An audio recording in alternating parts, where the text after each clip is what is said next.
The channel BEd curriculum philosophy में unit philosophy में topic है दर्शन। यानी कि फिलॉसफी का क्या अर्थ होता है, क्या परिभाषा है फिलॉसफी की, और इसके बारे में विस्तृत अध्ययन करेंगे। तो आइए सबसे पहले समझते हैं कि फिलॉसफी का अर्थ क्या है, दर्शन का अर्थ क्या है। तो दर्शन मनुष्य के चिंतन की उच्चतम सीमा है। तो दर्शन का मतलब ही है, फिलॉसफी का अर्थ ही यह होता है कि मनुष्य कितना सोच पा रहा है, उसकी थिंकिंग का हायर लेवल क्या है, उसकी चिंतन का जो है उच्चतम लेवल क्या है, उसकी सीमा क्या है सोचने की। इससे संपूर्ण ब्रह्मांड और मानव जीवन के वास्तविक स्वरूप, दृष्टि, दृष्टा, आत्मा, परमात्मा, जीव जगत, ज्ञान, अज्ञान, ज्ञान प्राप्त करने के साधन, मनुष्य के कारणीय और अकारणीय कर्मों का तार्किक विवेचन किया जाता है।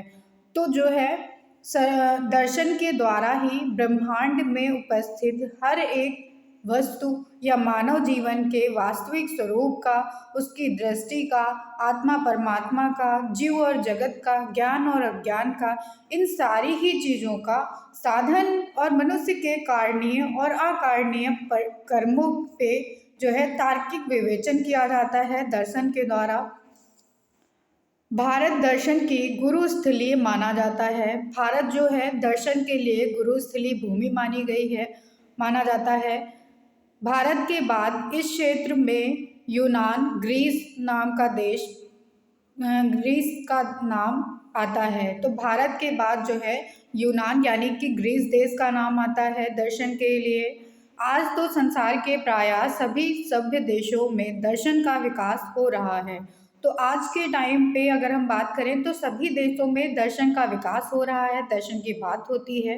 परंतु दर्शन के विषय में भारतीय और पाश्चात्य दृष्टिकोणों में थोड़ा अंतर है। तो दर्शन की अगर हम बात करते हैं, दर्शन के विषय में बात करेंगे तो भारतीय और पाश्चात्य जो दृष्टिकोण हैं वो एक दूसरे से अलग हैं, उनमें भिन्नता पाई जाती है। यहाँ उस सब की चर्चा करना आवश्यक है, उसके बाद ही हम दर्शन के वास्तविक स्वरूप को समझ सकेंगे। तो सबसे पहले हम जानते हैं कि भारतीय संप्रदाय और जो है पाश्चात्य संप्रदाय में क्या अंतर है दर्शन के अर्थ में। तो दर्शन का अर्थ भारतीय संप्रदाय में पहले समझेंगे। प्राचीन भारत में किसी भी प्रकार के चिंतन को दर्शन कहा जाता था। तो प्राचीन जो भारत था उसमें अगर हम किसी भी तरह से सोच रहे हैं तो उसको हम दर्शन का नाम देते थे। परंतु जैसे जैसे ज्ञान के क्षेत्र में विकास हुआ तैसे तैसे हमने उसे भिन्न अनुशासनों में विभाजित करना प्रारंभ कर दिया। लेकिन जैसे जैसे दर्शन का विकास होता गया वैसे वैसे दर्शन का अर्थ भी बदलता चला गया। जैसे मानव शास्त्र, धर्मशास्त्र, अर्थशास्त्र, चिकित्सा शास्त्र आदि, तो ये अलग अलग दर्शन के जो है क्षेत्र हैं। ज्ञान की उस शाखा को जिसमें इस ब्रह्मांड के अंतिम सत्य की खोज की जाती है, हमने दर्शन की संज्ञा दी। तो भारतीय संप्रदाय में जो है दर्शन को उस शाखा में रखा गया जिसमें इस संसार के अंतिम सत्य की जो है खोज की जाती थी, उसको जो है दर्शन शास्त्र की संज्ञा दी गई थी। उपनिषद काल में दर्शन को इस रूप में स्वीकार किया गया था। तब दर्शन की परिभाषा थी, उपनिषद में जो है उपनिषद काल में दर्शन की परिभाषा जो होती थी वो इस प्रकार है, जिससे देखा जाए अर्थात सत्य के दर्शन किए जाए वह दर्शन है। तो जिससे सत्य का जो है बोध होता है वही दर्शन कहा गया उपनिषद काल में। और अंतिम सत्य की खोज में हमें ब्रह्मांड के स्वरूप एवं इसके कर्ता, उत्पादन, कारण पर बस विचार करना पड़ा। दार्शनिकों ने इससे अधिक विचार किया मनुष्य के स्वयं के वास्तविक स्वरूप पर और उस संदर्भ में आत्मा, परमात्मा, जीव जगत, ज्ञान, अज्ञान, ज्ञान प्राप्त करने के साधन, मनुष्य के कारणीय और अकारणीय कर्मों पर खूब विचार किया गया। तो इन सारी ही चीज़ों पर जो है इनके वास्तविक स्वरूप पर खूब चर्चा की गई। आगे चलकर यही सब दर्शन शास्त्र के विषय सामग्री बना। तो आगे चलकर इन्हीं सारी जो है सब्जेक्ट्स को दर्शन शास्त्र के विषय सामग्री में इंक्लूड किया गया, समावेशित किया गया। हमारे देश में दर्शन को आज भी अंतिम सत्य की खोज करने वाले शास्त्र के रूप में स्वीकार किया गया है। तो आज भी हमारा देश ये मानता है, मतलब कि भारत देश ये मानता है कि दर्शन शास्त्र जो है वो अंतिम सत्य की खोज करने वाला शास्त्र है। डॉक्टर सर्वपल्ली राधाकृष्णन के शब्दों में दर्शन शास्त्र को जो है बताया गया है, दर्शन शास्त्र के स्वरूप की तार्किक विवेचना है। दर्शन जो है, फिलॉसफी यानी जो है वो सत्य के स्वरूप की तार्किक विवेचना है। मतलब हम सत्य के स्वरूप पर जो है लॉजिक्स अपने बिठाते हैं, जो इंक्वायरी करते हैं, उसको दर्शन कहा गया है, फिलॉसफी कहा गया है। इसके बाद दर्शन के जो है पाश्चात्य संप्रत्यय आते हैं। तो दर्शन के पाश्चात्य संप्रत्यय में क्या बताया गया है ये जानते हैं। पाश्चात्य जगत में दर्शन का सर्वप्रथम विकास यूनान यानी कि ग्रीक देश में हुआ था, ग्रीस देश में हुआ था। प्रारंभ में तो वहाँ भी दर्शन का अर्थ क्षेत्र बड़ा व्यापक था, परंतु जैसे जैसे ज्ञान के क्षेत्र में विकास हुआ, दर्शन एक स्वतंत्र अनुशासन के रूप में सीमित होता चला गया। दर्शन के लिए अंग्रेजी में फिलॉसफी शब्द का प्रयोग होता है, जो दो ग्रीक शब्द से मिलकर बना है। तो दर्शन जो है इंग्लिश के फिलॉसफी शब्द से मिलकर लिया गया है, जो दो ग्रीक वर्ड से बना हुआ है, जिसमें पहला है फिलॉस और दूसरा है सोफिया। फिलॉस का अर्थ होता है प्रेम और सोफिया का अर्थ होता है ज्ञान। इसलिए फिलॉसफी का अर्थ होता है ज्ञान से प्रेम, मतलब कि जिसको ज्ञान से प्रेम होगा, लव ऑफ विजडम। यह दर्शन का विस्तृत अर्थ है। तो ये जो है दर्शन का विस्तृत अर्थ है। यूनानी ग्रीक दार्शनिक प्लेटो दर्शन को इस अर्थ में स्वीकार करते थे। तो ये जो है अर्थ प्लेटो के द्वारा बताया गया है। उनके शब्दों में वह व्यक्ति जो सभी प्रकार का ज्ञान प्राप्त करने की इच्छा रखता है और सदैव उत्सुक रहता है और कभी भी संतोष करके रुकता नहीं है, वास्तव में दार्शनिक है। तो प्लेटो के अनुसार उन्होंने बताया है कि वह व्यक्ति जो हमेशा ज्ञान को प्राप्त करने के लिए इच्छुक रहता है, उसके लिए जो है उत्सुक रहता है, उसकी इच्छा जो है कभी रुकती नहीं है, तो वह एक रियल वास्तविक रूप से वो दार्शनिक है।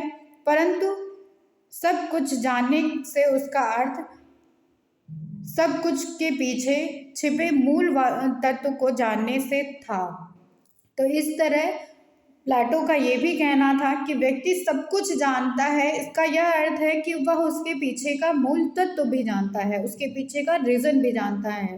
प्लेटो के अनुसार बताया गया है कि पदार्थों के सनातन स्वरूप का ज्ञान प्राप्त करना ही दर्शन है।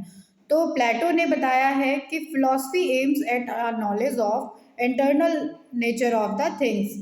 तो जो कोई स्वरूप है, कोई सनातन स्वरूप है किसी चीज़ का, उसके पीछे क्या ज्ञान है, इसको जब देखना होता है तो उसको दर्शन कहा गया है।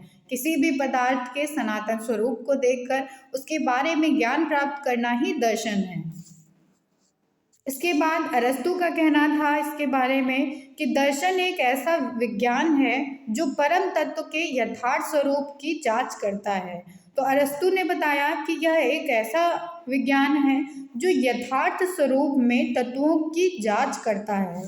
इसके बाद कैंट ने बताया कि दर्शन बोध क्रिया का विज्ञान और उसकी आलोचना है। तो कैंट के अनुसार फिलॉसफी जो था वो बोध क्रिया का विज्ञान था और उसकी आलोचना करना था।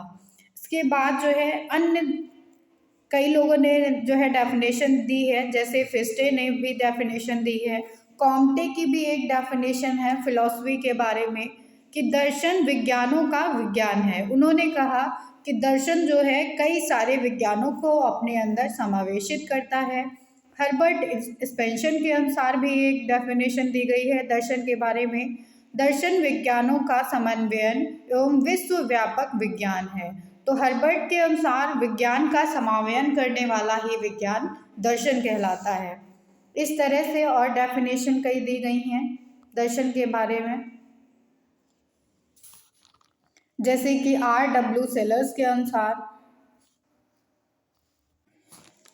अब हम समझेंगे कि दर्शन का वास्तविक स्वरूप संप्रत्यय क्या है।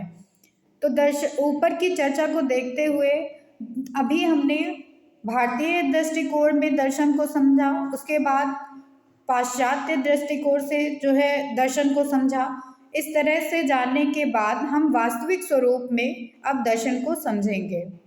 तो वास्तविक स्वरूप में दर्शन को समझने के लिए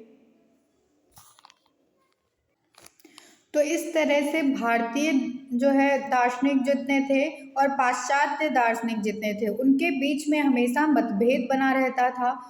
पाश्चात्य जो है दार्शनिकों का कहना था कि जो भारतीय दार्शनिक थे वो सिर्फ आत्मा परमात्मा के चक्कर में ही फंसे हुए थे।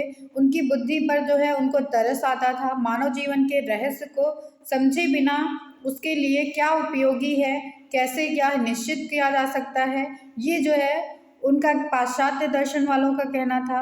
हम भारतीयों को पाश्चात्य दार्शनिकों का अंधा अनुकरण नहीं करना चाहिए। हमारे महर्षियों ने हमें सच्चा तत्व ज्ञान दिया है, उसके आधार पर हम किसी भी वस्तु अथवा क्रिया की सच्ची व्याख्या कर सकते हैं। तो इस तरह से जो है बताया गया है।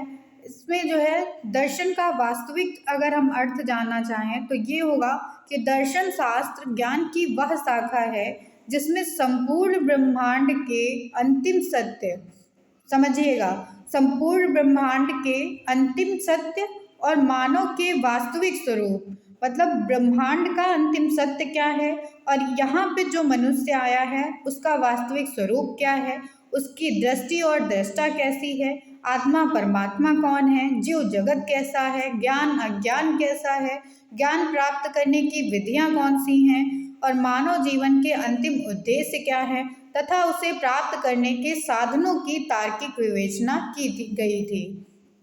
की जाती है। तो मानव जीवन में इन सारी ही चीज़ों को कैसे प्राप्त करना है, उन साधनों की तार्किक विवेचना करना दर्शन शास्त्र के अंदर आता है। दर्शन की यह परिभाषा अपने में पूर्ण है। तो इस तरह से यह कहा जाता था कि दर्शन की ये जो परिभाषा है ये पूरी तरह से पूर्ण है।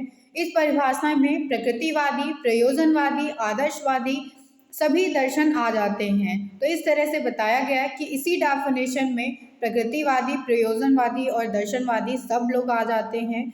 इस ब्रह्मांड में उसमें मानव जीवन के प्रति यदि हमारा दृष्टिकोण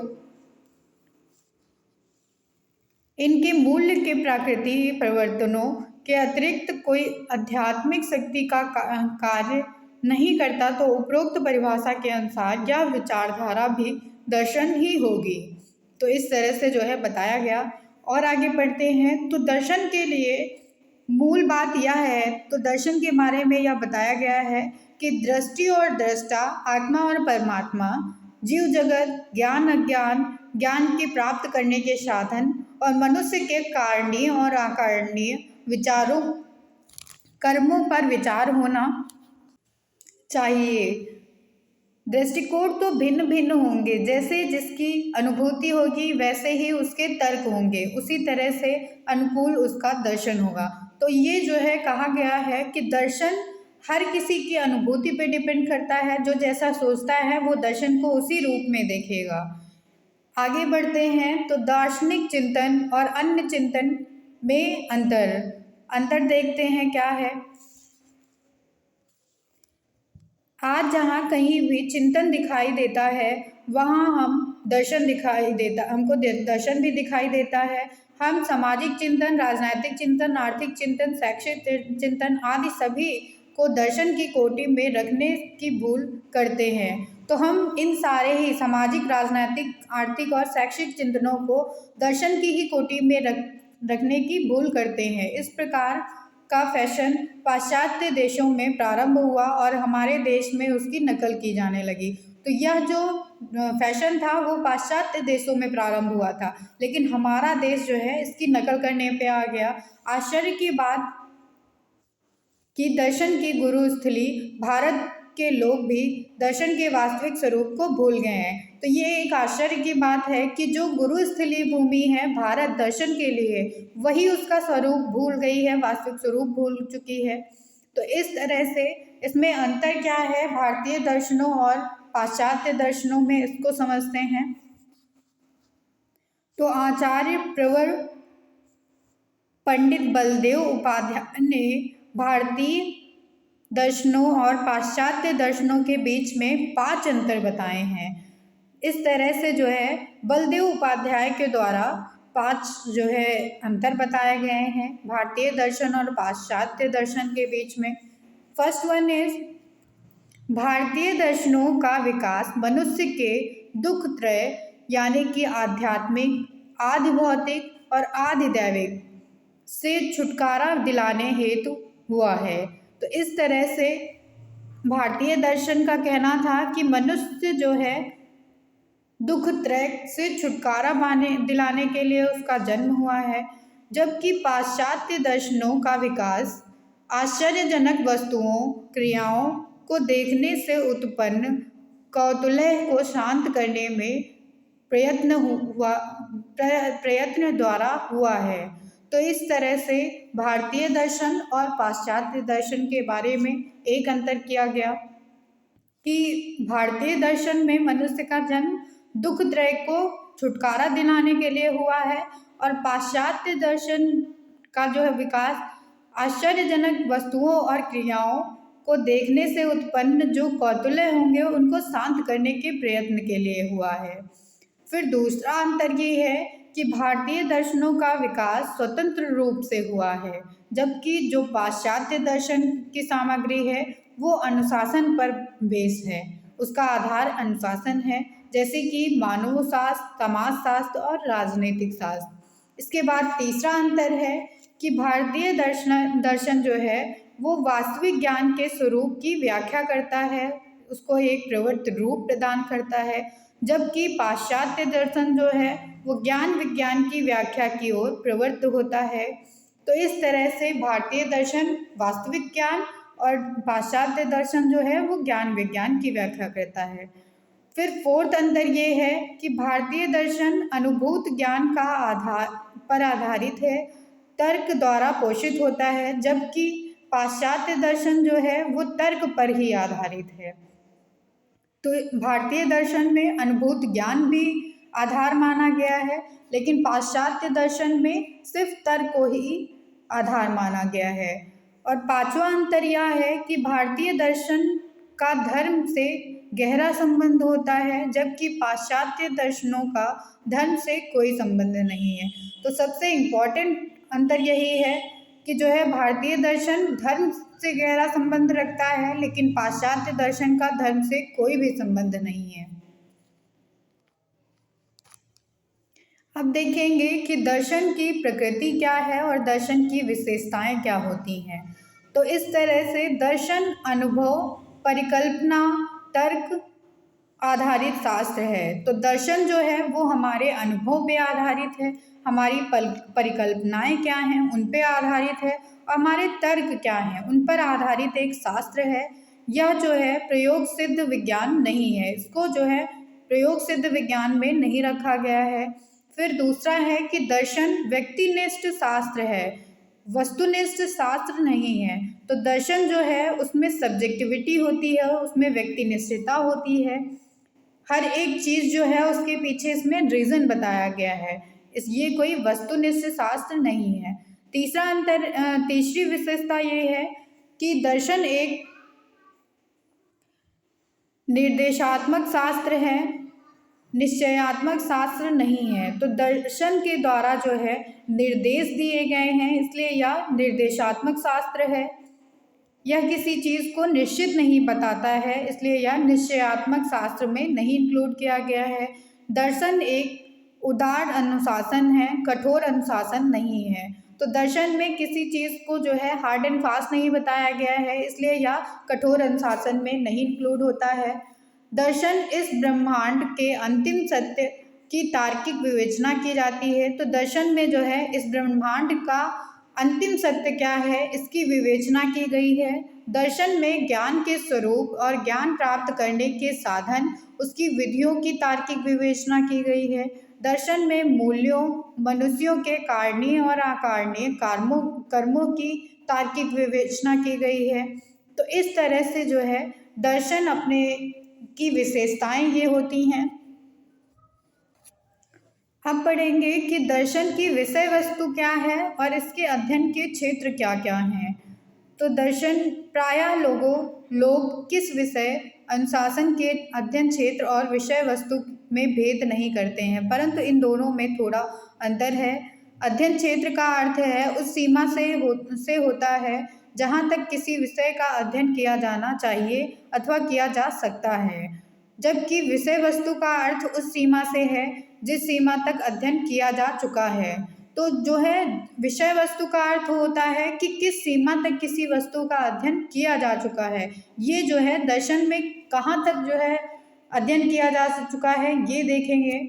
भारतीय चिंतक दर्शन के अध्ययन क्षेत्र में मुख्य रूप से 3 भाग में विभक्त करते हैं। तो भारतीय दर्शन को 3 भागों में विभक्त किया गया है।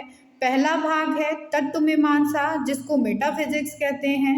दूसरा है ज्ञान मीमांसा, जिसको एपिस्टेमोलॉजी कहते हैं। तीसरा है आचार मीमांसा, जिसको एथिक्स कहते हैं। दूसरी ओर पाश्चात्य चिंतक दर्शन के अध्ययन के क्षेत्र को मुख्य रूप से 5 भागों में विभाजित करते हैं। तो ये जो 3 भाग विभाजित किए गए हैं वो भारतीय चिंतक के अनुसार हैं, और ये जो 5 भाग हैं ये पाश्चात्य चिंतक के अनुसार हैं। उन्होंने बताया है कि 5 जो भाग हैं उसमें पहला है तत्व मीमांसा, जो मेटाफिजिक्स है, जिसको भारतीय चिंतकों ने भी इंक्लूड किया गया है। दूसरा है ज्ञान मीमांसा, जो भारतीय चिंतकों ने भी इंक्लूड किया है। और तीसरा है मूल मीमांसा, जो भारतीयों में नहीं है। चौथा है तर्कशास्त्र और 5वां है सौंदर्य शास्त्र। तो इस तरह से ये 5 भागों में विभक्त किया है पाश्चात्य दार्शनिकों ने। तो अब इनके बारे में समझते हैं। पहला है तत्व मीमांसा, जिसको मेटाफिजिक्स कहते हैं। तो दर्शन में तत्व मीमांसा का क्षेत्र बहुत व्यापक होता है। तत्व मीमांसा जो है वो एक व्यापक रूप से दर्शन में लिया गया है। इसमें सृष्टि संबंधित तत्व ज्ञान अर्थात सृष्टि शास्त्र, सृष्टि विज्ञान, सत्ता विज्ञान आते हैं। तो इस तरह से तत्व मीमांसा में जो है सृष्टि शास्त्र को इंक्लूड किया गया है, सृष्टि विज्ञान भी आता है इसमें, और सत्ता विज्ञान जो है इसमें आता है। आत्मा संबंधी तत्व ज्ञान और ईश्वर संबंधी तत्व ज्ञान आते हैं। इस तरह से तत्व मीमांसा में आत्मा से संबंधित ज्ञान तत्व और ईश्वर से संबंधित ज्ञान तत्व इंक्लूड किए गए हैं। इसमें दृष्टि, दृष्टा, आत्मा, परमात्मा, जीव जगत के साथ साथ मानव जीवन की व्याख्या भी की जाती है। तो इसमें जो है सिर्फ सृष्टि, सृष्टा, आत्मा, परमात्मा और जीव जगत को ही नहीं जो है इंक्लूड किया गया है, बल्कि जीवन की व्याख्या भी की गई है। इसमें उसके वास्तविक सौंदर्य की विवेचना की गई है। जीवन के वास्तविक सौंदर्य की विवेचना को अब सौंदर्य शास्त्र कहते हैं। तो इस तरह से एक तरह से इस तत्व मीमांसा में सौंदर्य शास्त्र को भी इंक्लूड किया गया है। इस क्षेत्र में अब तक जो कुछ सोचा विचारा जा चुका है उसकी तार्किक विवेचना इसकी विषय वस्तु है। इसके बाद दूसरा है ज्ञान एवं तर्क मीमांसा। तो ज्ञान और तर्क मीमांसा को समझते हैं। Epistemology and logic. ज्ञान मीमांसा के क्षेत्र में मानव बुद्धि, ज्ञान के स्वरूप, ज्ञान की सीमा, ज्ञान की प्रामाणिकता, ज्ञान प्राप्त करने के साधन, ज्ञान प्राप्त करने की विधियाँ, ज्ञाता ज्ञेय के बीच में संबंध, तर्क की विधियाँ, सत्य असत्य का प्रमाण, ब्रह्म की व्याख्या आती है। तो इस तरह से ज्ञान मीमांसा में जो है पूरी तरह से मानव की बुद्धि के क्षेत्र और ज्ञान के क्षेत्र को इंक्लूड किया गया है। जैसे कि ज्ञान का स्वरूप क्या है, उसकी सीमा क्या है, प्रामाणिकता क्या है, ज्ञान प्राप्त करने के क्या क्या साधन हैं, ज्ञान प्राप्त करने की विधियाँ क्या हैं, ज्ञाता कौन है और ज्ञेय के बीच में क्या संबंध है, तर्क करने की विधियाँ क्या हैं, सत्य असत्य के बीच में क्या प्रमाण है। तो ये सारी चीज़ें इंक्लूड की जाती हैं ज्ञान मीमांसा में। इस क्षेत्र में अब तक जो कुछ सोचा जा चुका है उसकी तार्किक विवेचना इसकी विषय वस्तु है। देन थर्ड है मूल्य और आचार मीमांसा, जिसको एक्सियोलॉजी और एथिक्स कहते हैं। तो मूल्य और आचार मीमांसा के क्षेत्र में मानव जीवन के आदर्श एवं मूल्यों की विवेचना आती है। इस तरह से मूल्य और आचार मीमांसा में मानव के जीवन के जितने भी आदर्श हैं और मूल्य हैं उनकी विवेचना की गई है। मानव जीवन के अंतिम उद्देश्य को प्राप्त करने के साधनों की विवेचना आती है। मानव जीवन के अंतिम उद्देश्य को कैसे प्राप्त करना है इसकी विवेचना की गई है। मानव के कारणीय अकारणीय कर्मों की विवेचना आती है। तो इस तरह से मानव के जितने भी कारणीय और अकारणीय कर्म हैं उनकी विवेचना की गई है। कारणीय और अकारणीय कर्मों की विवेचना को ही नीति शास्त्र यानी कि एथिक्स कहा जाता है। तो जो इसमें इंक्लूड किया गया है कारणीय और अकारणीय मानव के कर्म जो हैं उसकी विवेचना ही नीति शास्त्र कहलाता है।